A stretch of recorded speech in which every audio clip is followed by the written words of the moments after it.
For many years, the twin towns of Dera and Shindagar were linked by a single bridge, which, though now twinned, still causes delays due to the opening of bascules.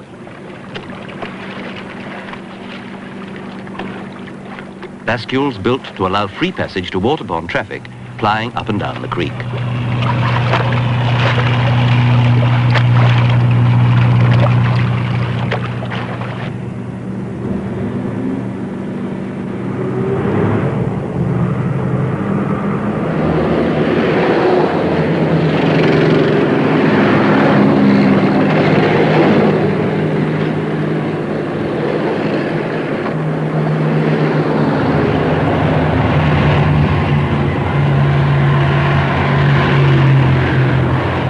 Sheikh Rashid bin Saeed Al Maktoum, the ruler of Dubai, therefore commissioned Sir William Halcrow and partners to carry out a feasibility study for a new and more direct link between the two towns.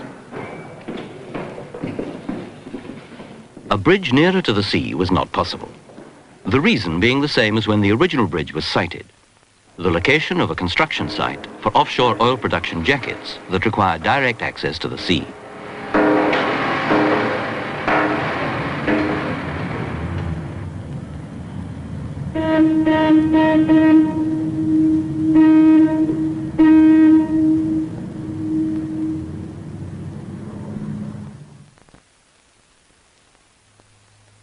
The route down to the sea, therefore, through the core Dubai, had to remain open at all times. To link Shindagar and Dera, there was only one possible solution for Sir William Halcrow and partners to design for building, near the mouth of the creek, a tunnel. This would enable the creek to continue to be used not only to take the jackets down to the open sea, but also allow the stream of small craft to tie up at their traditional moorings.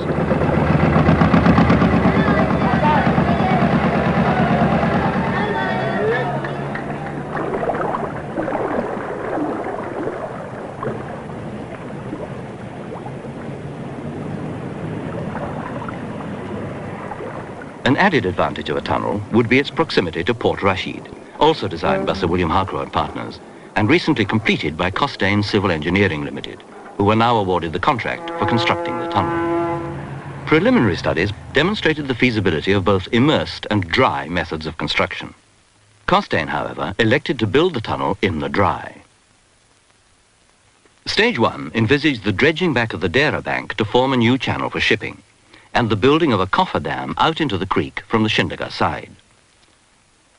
From this side, excavation was to take place, and the building of the tunnel commenced once pumping had dried out the area.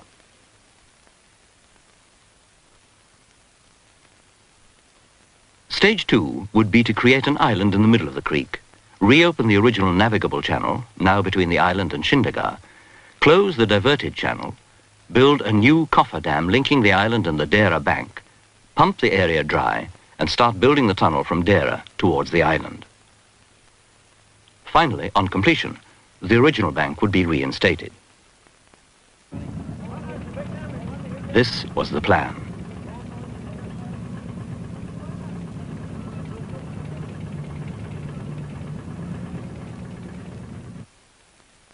The cofferdam, driven out into the creek from the Shindagar bank, would form a protection for the first stage, and inside it, ramps would be excavated.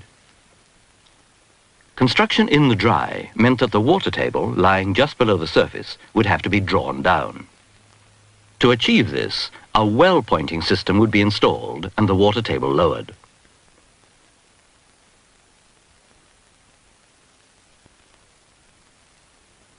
A progression of well points installed at increasingly lower levels would enable excavation to continue. At the deepest part of the excavation, well pointing would be insufficient and would have to be complemented by a system of drainage channels dug laterally across the excavation, allowing seepage to be collected at sumps and pumped directly into the creek. This was the method which would continue throughout, and construction began. For economy in design, the thickness of the base was varied, and where stress is permitted, a haunched profile was adopted. Firstly, the haunches were excavated out to a level below the ramps cut for the main foundations. The entire area was then blinded with a weak concrete mix, on which was laid the bituthene waterproofing membrane. To protect the membrane, A concrete screed was then introduced. And on the screed was placed the reinforced concrete base. The walls of the vehicular tunnels were then built, and later the outside wall of what was to be the pedestrian subway and services tunnel, to be followed by the roof of the main tunnels and the roof of the pedestrian subway. Each operation continuing simultaneously at an agreed distance one behind the other, governed by the gain in strength of the previous concreting operation.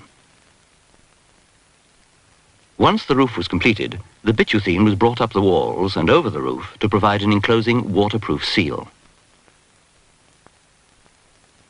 Protection for the bituthene covering the outside walls was provided by concrete blockwork, and for the roof by a concrete screed. The excavation and structure were then backfilled. The roof of the section of tunnel below the navigable channel of the creek was given extra protection against possible damage by shipping by the placing of a layer of rock armoring. Once the work from the Shindaga side had advanced to the full extent of the Coffer Dam, the island was formed, and work commenced from the Dera bank and the tunnel completed.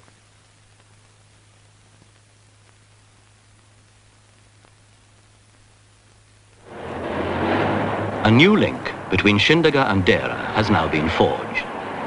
A new efficiency within Dubai created, and the most modern tunnel in the Gulf is now in operation.